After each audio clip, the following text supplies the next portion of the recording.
à tous ceux qui aiment la vérité,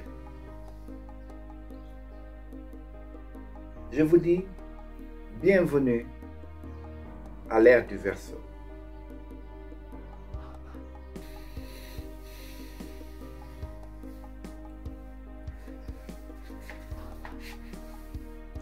En ce début de l'ère du Verseau, en cette 4e génération, je me nomme Alex Noble Damani Bamelo. Je suis né au Sénégal. Mon père et ma maman, des Cap-Verdiens, qui ont eu à quitter le Cap-Vert pour chercher une meilleure vie. Et du fruit de cet amour, je suis né dans ce beau pays, le Sénégal.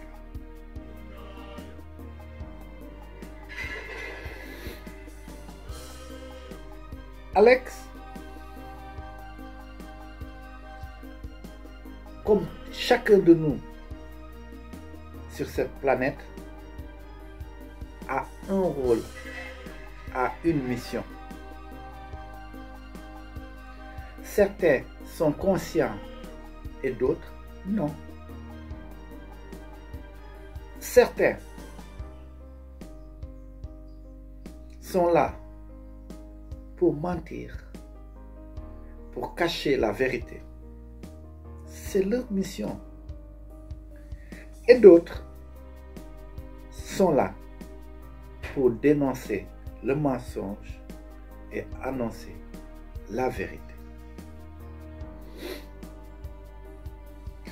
Celui qui cache la vérité avec des mensonges, souvent, sa communication est mielleuse. Mais celui qui dénonce le mensonge et qui annonce la vérité, il a le don de la franchise. Et il n'a nullement peur de dire la vérité.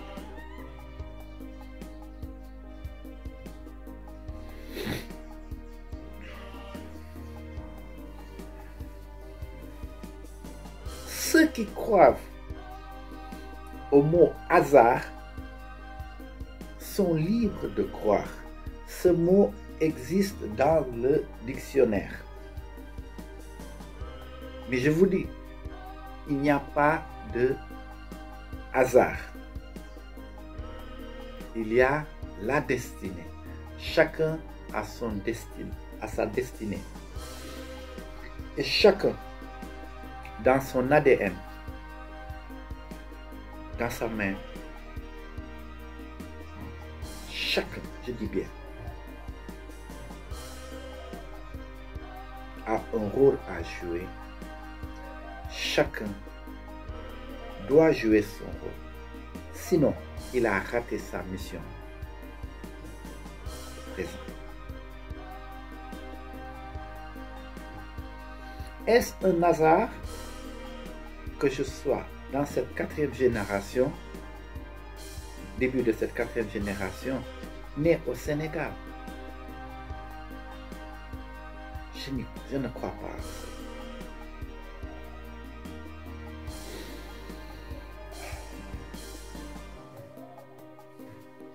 Il a été programmé que celui qui va annoncer le maître de l'univers, le maître des maîtres, et je vais tourner autour du mot le rabbi qui ne change jamais.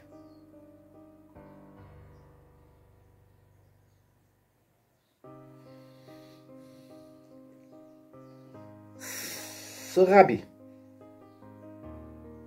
a été détesté dans le monde.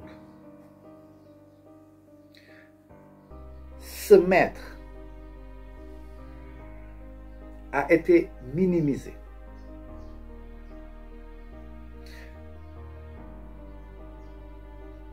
A été usurpé. Chacun va récolter ce qu'il a semé.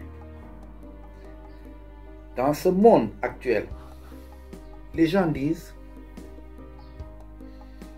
le mensonge, puisqu'il s'agit du mensonge, prend l'ascenseur.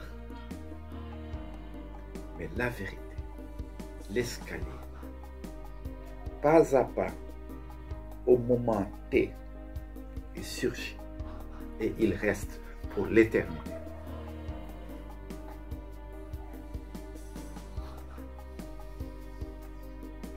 Le maître des maîtres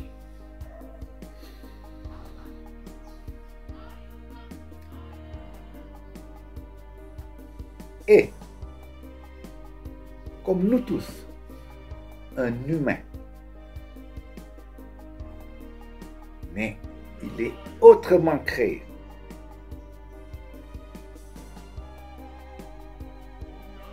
Le maître des maîtres, le rabbi qui ne change jamais, qui est toujours le même.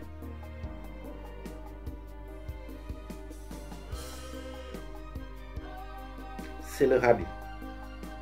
C'est celui, dans ses allers et retours, à chaque fois, il a une mission.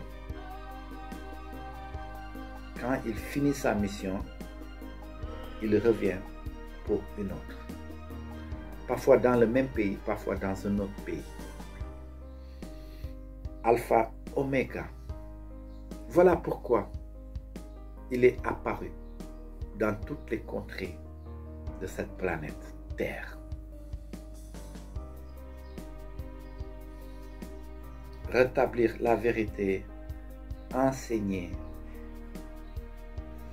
mais à chaque étape, une mission, à chaque étape, un nouvel enseignement. Et le maître des maîtres, quand tu es un bébé, il te donne du lait en fonction ce qui te donne à manger aura une consistance plus élevée en fonction de ce que toi tu peux recevoir et consommer. Mais le maître des maîtres, aujourd'hui, au présent, nous sommes le 15 novembre 2024.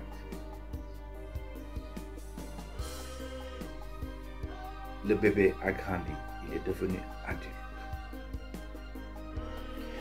Vous êtes devenus des adultes, donc vous avez droit à la vérité, rien que la vérité. Si ce n'était pas que le maître des maîtres est lui-même celui qui est la vérité, l'incarnation de la vérité, de la vie, de l'amour, je ne serai pas ici pour l'annoncer et pour rétablir la vérité. Charité bien ordonnée commence par soi-même. Le maître des maîtres a parcouru dans les temps toutes les contrées de la terre. Mais le maître des maîtres, précédemment, a parcouru le Sénégal. Il était parmi son peuple. Il était simple, discret, humble, caché. Car jusqu'à présent, les gens n'ont pas l'intégralité de son visage. Il a posé ses pieds au Sénégal.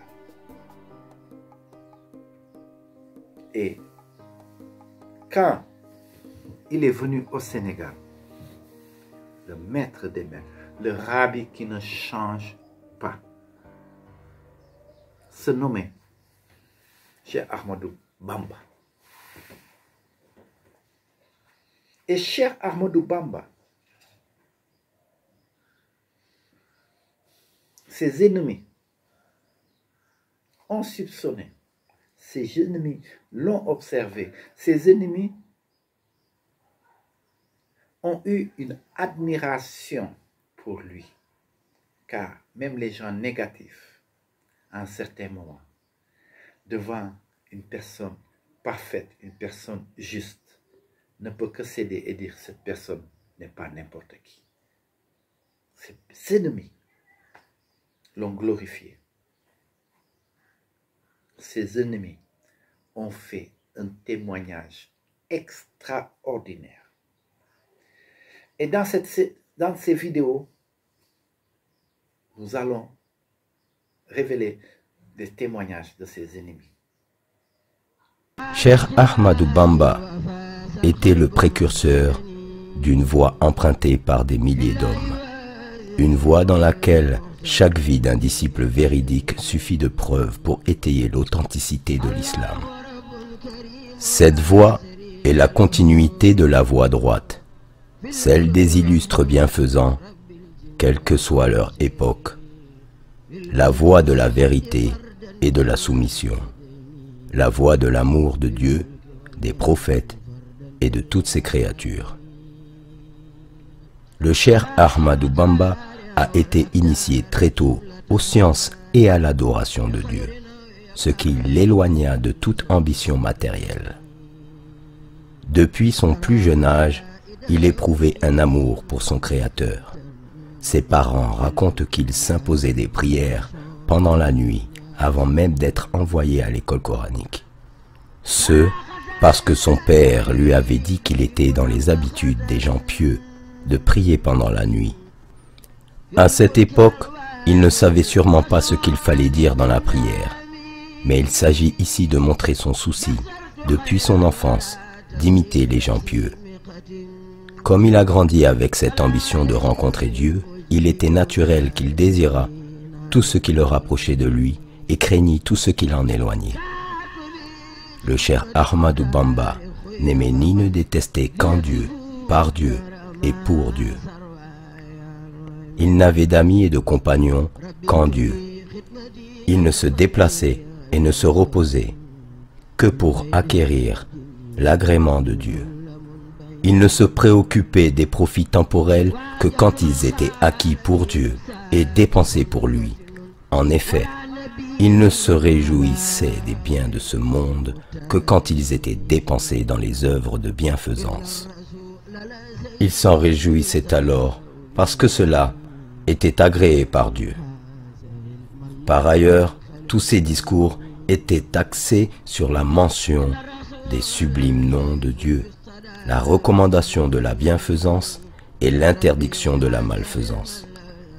En substance, on ne peut se souvenir de lui sans penser à Dieu.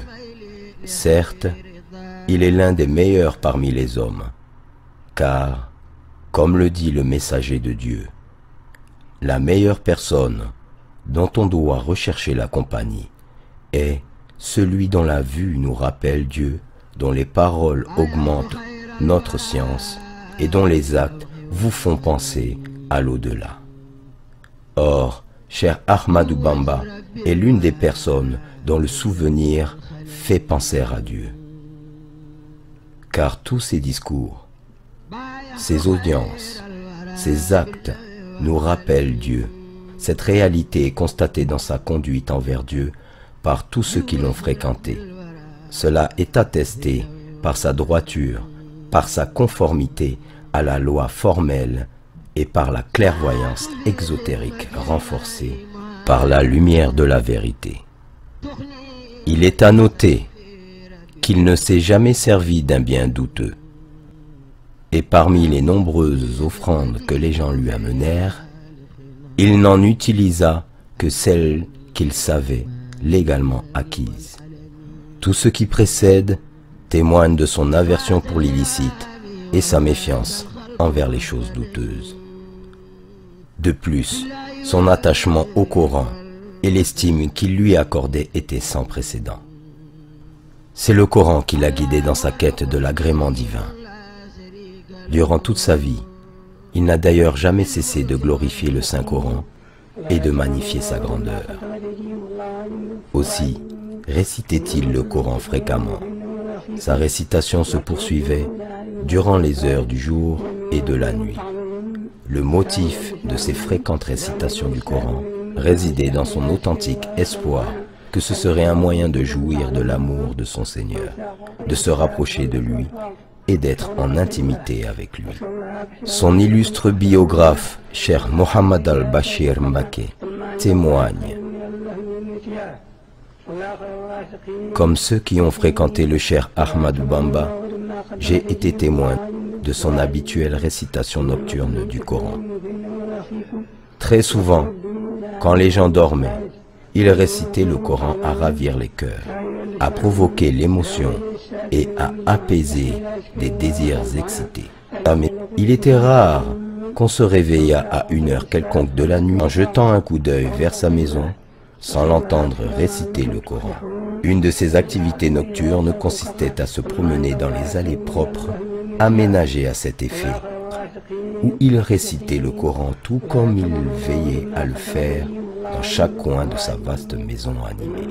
Ses chambres étaient séparées par de vastes chemins, dans des baraques à l'ombre, toutes remplies d'exemplaires du précieux Coran. Le sol de cette maison était devenu bien aplani, tellement le cheikh s'y promenait en récitant le Coran.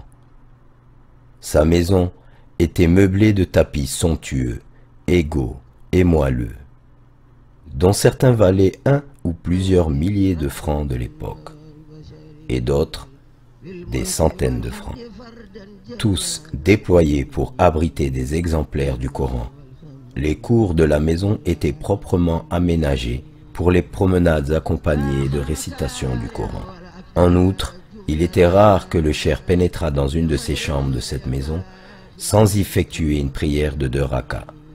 Aussi, ordonnait-il à chaque fois qu'il érigeait un nouvel édifice au lecteur du Coran d'y effectuer nuit et jour un grand nombre de khatmas. Tout en récitant le Coran, il supervisait personnellement les travaux de ses disciples, à qui il distribuait de la nourriture et offrait du thé et du café préparés dans de grandes écuelles, à côté de nombreux repas apportés par les mourides voisins. Ainsi, ses seules activités consistaient à rendre service à l'humanité et à adorer son Seigneur. C'est ce qui fit dire à Cheikh Sidiya Baba, l'un des piliers de la tariqa Qadriya et l'un de ses plus grands dignitaires en Mauritanie: le seul défaut d'Ahmadou Bamba, c'était son dévouement au culte de son Seigneur et son souci constant d'être utile aux hommes. Il ignorait le repos à tel point qu'il n'a jamais construit de maison ni installé un lit pour s'y reposer. Pour nombre et luxueuses qu'elles fussent, ces maisons et les meubles les ornant, construites par des mourides, étaient réservées à la conservation des exemplaires du Coran et des livres de science. Il disait: c'est au prix de l'effort que tu acquiers l'éminence. Celui qui aspire à un rang sacrifie les nuits en veille. Qui ambitionne l'éminence et dort la nuit, convoite pour soi-même l'impossible. Cependant, ces journées étaient divisées en des heures consacrées à l'examen des besoins des gens et les autres à l'entretien de ses rapports avec son Seigneur. Car le cheikh ne faisait de compromis avec personne dans ce domaine. Il n'avait pas le temps de discuter des choses futiles. Quant aux prières accomplies au milieu de la nuit, constituait son activité préférée. Cheikh Mohammed al-Bashir nous raconte que la prière et la récitation des formules de dhikr remontant au prophète constituaient la plus grande partie de ses activités de nuit. Parfois, il se rendait à différents endroits du village et à des cours de sa grande maison qu'il ne pouvait visiter que quand les gens dormaient à cause de la bousculade que provoquait son apparition devant le public. Bousculade causée par leur désir d'obtenir la baraka et sa bénédiction. Les disciples ont raconté que souvent, ils le voyaient sortir au cours de la nuit pour visiter les tombes.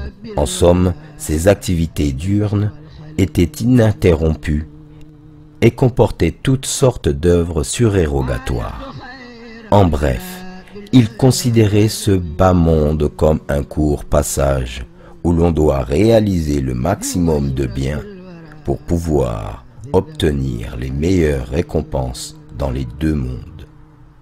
Ainsi, réunissait-il toutes les belles qualités des grands hommes de Dieu, dont l'une des plus distinguées, la patience. La patience du cher Ahmadou Bamba est celle de ceux qui se confient à Dieu, de sorte à être capable de supporter le mal en comptant non point sur sa propre force, mais plutôt sur l'assistance divine. Peu de gens ont été aussi maltraités que le cher Ahmadou Bamba. Malgré sa fidélité à la voie droite et son respect scrupuleux de toutes les règles, ses ennemis lui feront subir les pires tourments. Pourtant, jamais il ne s'en plaindra, et jamais il ne demandera une quelconque assistance. Et l'idée même de se venger ne lui viendra jamais à l'esprit. Le dommage qu'on lui faisait n'avait pas pour motif une dispute portant sur un intérêt qu'il aurait cherché à se procurer, car il ne se préoccupait pas des intérêts mondains. Loin de considérer les attentats dirigés contre sa propre personne comme un mal, il les considérait comme un bienfait de Dieu qui éleva son rang, tout en sachant que le vrai mal, pour lui, était celui qui touche aux intérêts de la religion. Pour repousser un mal, il demandait l'assistance de Dieu contre le malfaiteur afin de défendre le culte de Dieu et de propager sa religion. Sa patience était celle d'un homme que le plaisir procuré par les actes dévotionnels faisait oublier tous les préjudices que ses ennemis lui infligèrent, d'un homme qui ne ménageait personne quand la religion était en cause et qui se suffit de l'assistance de son Seigneur. Sa douceur et sa gentillesse allaient au-delà de toute entente. Dans ses demeures, les richesses et les biens matériels accumulés étaient innombrables. Les dons pieux lui provenaient de tous bords. Ses disciples lui amenaient des milliers et des milliers d'offrandes, d'argent et d'or, de même que des centaines de dromadaires et d'automobiles chargés de diverses espèces de denrées. À savoir que ses disciples ne lui faisaient don de leurs biens et de leurs richesses que pour amour d'Allah et du prophète Mohammed sallallahu alayhi wa sallam. De toute évidence, le cher Ahmadou Bamba fut l'un des hommes les plus fidèles aux ordres d'Allah et aux modèles prophétiques. La foule nombreuse des donateurs, des quémandeurs en tout genre et des autres visiteurs se succédèrent nuit et jour à sa demeure. Néanmoins, il les traitait tous avec une bonté spontanée. Quant aux gens pieux, aux érudits et aux savants, il leur fournissait d'énormes quantités de vivres afin de leur permettre de se consacrer à leur culte. Pour les pauvres, il fut un père bienveillant et une mère compatissante. Il les abritait par milliers et les prenait intégralement en charge. Si bien qu'on observait sur lui des signes de regret quand un nécessiteux, dont il n'avait pas été informé de la présence, puisse quitter sa maison sans bénéficier de sa générosité. Il s'en désolait, et si le nécessiteux était connu, il lui envoyait alors l'aide qu'il espérait. De même, Quand un besogneux ne pouvait pas le voir à cause d'un manque de temps ou pour une autre raison, il lui envoyait ce qu'il cherchait, même s'il habitait un endroit lointain. Il faisait cela par bienfaisance et pour l'amour d'Allah envers ses créatures. Nul doute qu'il n'usait d'aucun moyen pour acquérir des biens. Il ne cherchait ni à les accroître, ni à les thésauriser. Il versait dans le sac du pauvre ce que le riche donateur apportait. Sa main charitable était tendue à l'extrême. Cette sublime qualité constitue l'une des choses qui faisait que quiconque le fréquentait l'aimait. Manifestement, il fut l'une des personnes les plus aimées de son temps. Le Cheikh Bamba, aussi surnommé Khadim Rasoul, avait tout à sa disposition pour s'enorgueillir ou faire preuve d'un abus d'estime de sa propre personne. Mais il ne fut rien de cela. Par conséquent, son influence, son pouvoir et le prestige dont il disposait aux yeux des gens, tout cela n'avait que trop peu d'importance pour lui. On raconte qu'il s'occupait lui-même de ses tâches personnelles, bien qu'il conquît déjà le cœur de milliers de personnes disposées à lui rendre service à tout moment. Il était toujours vêtu de vêtements légers et simples, toujours avec ses fameuses sandales. Il s'asseyait à même le sol, sans tapis. Il serrait la main des riches et des pauvres, et il passait la salutation en premier. Il ne négligeait ni ne rabaissait ce à quoi il était invité. Il était souple, il avait le comportement d'excellence et avait une belle conduite envers les gens.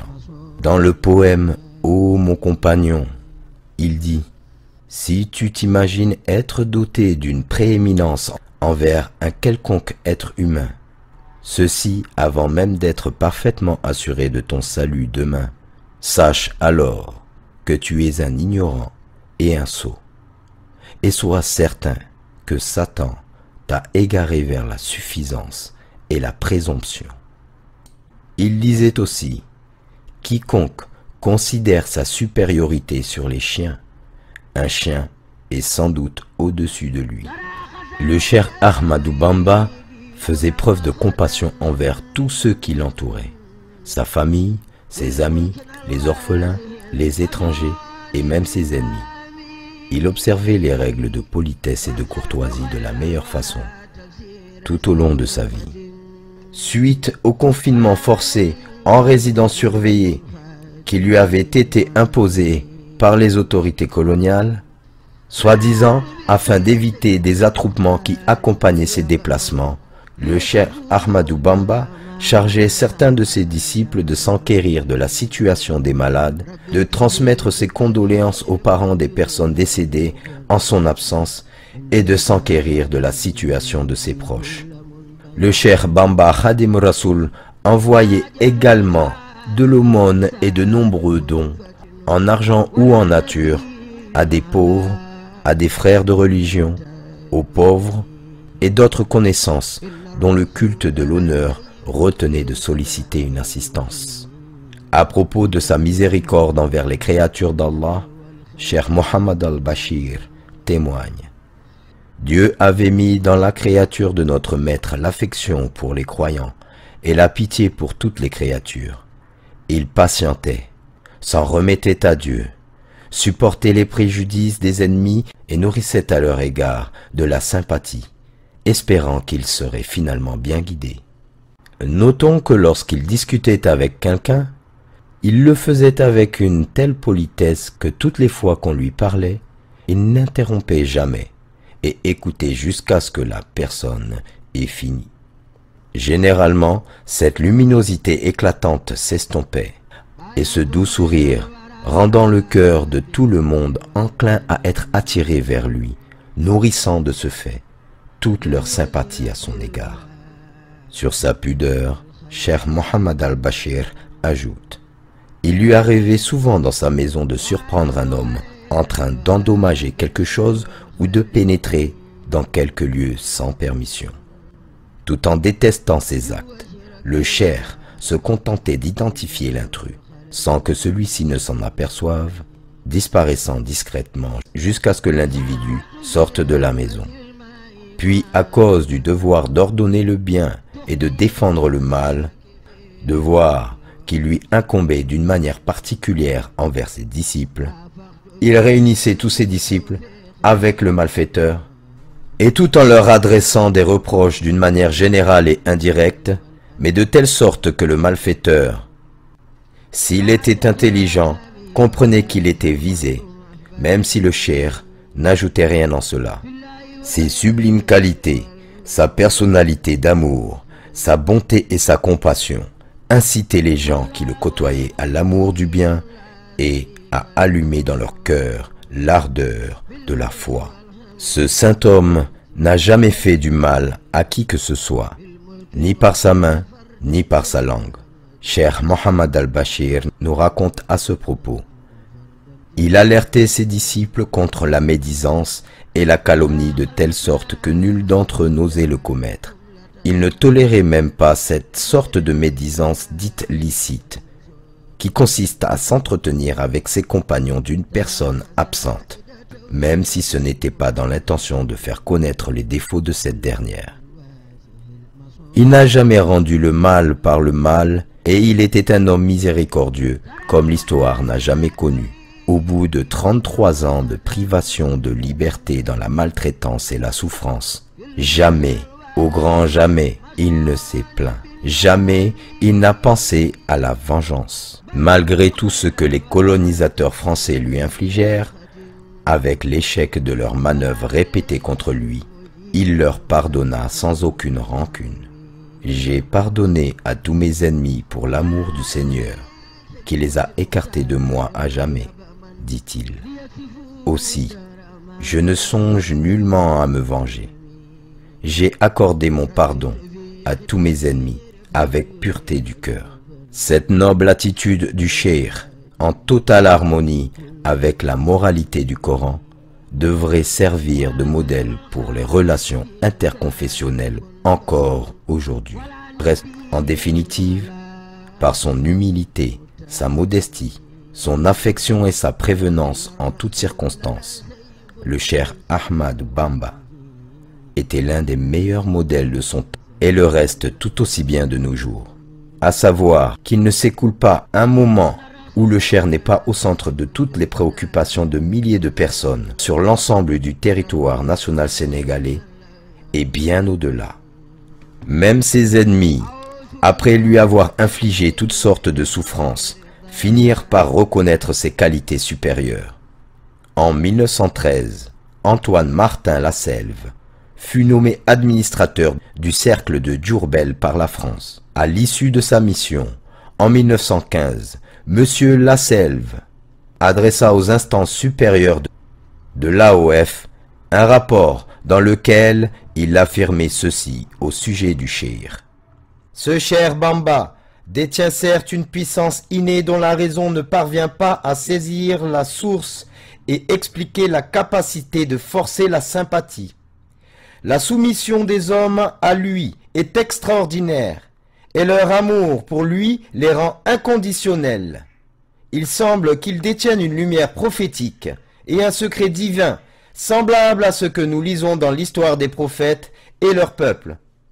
Celui-là, le cheikh, se distingue toutefois par une pureté de cœur, par une bonté, une grandeur d'âme, et un amour aussi bien pour l'ami que pour l'ennemi, qualités dans lesquelles ses prédécesseurs l'auraient envié, aussi grandes que fussent leurs vertus, leur piété et leur prestige. Les plus injustes des hommes et les plus ignorants des réalités humaines sont ceux qui avaient porté contre lui de fausses accusations consistant à lui prêter l'ambition du pouvoir temporel. Je sais que les prophètes et les saints qui menèrent des guerres saintes les ont faites sans disposer de la moitié de la force dont dispose ce cheikh. Ce beau témoignage de Martin Lasselve suffit à jauger, pour toute personne de bonne foi, la grandeur de cette figure de l'histoire, qui demeure un océan au milieu d'un désert, tant il regorge de trésors et tant il semble si difficile de l'appréhender. Il existe des valeurs universelles qui ne poussent pas les individus à se dénaturer, mais plutôt à se rapprocher de notre nature spirituelle, les intégrer et les mettre en exergue pour la victoire jaillissante de la véracité.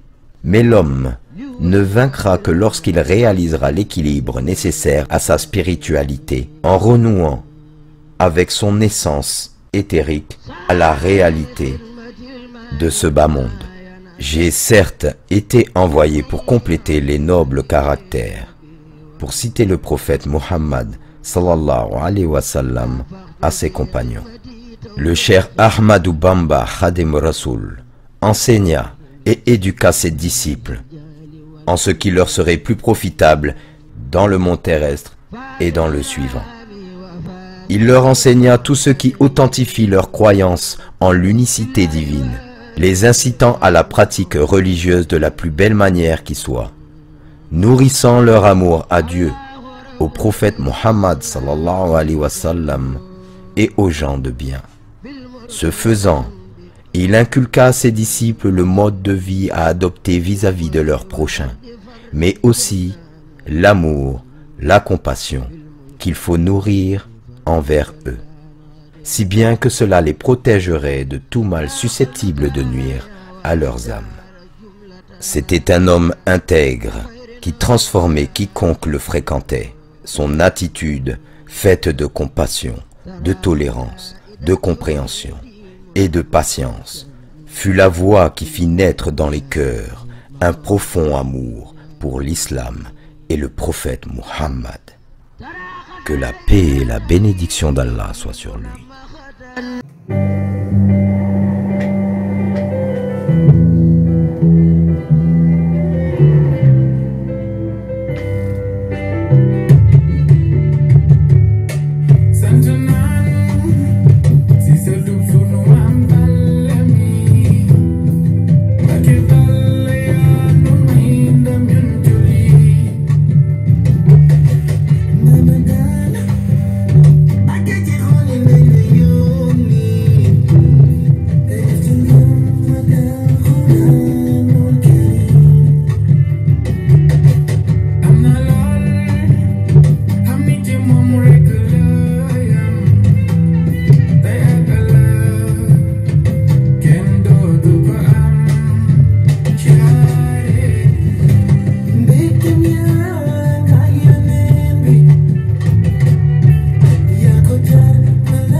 Go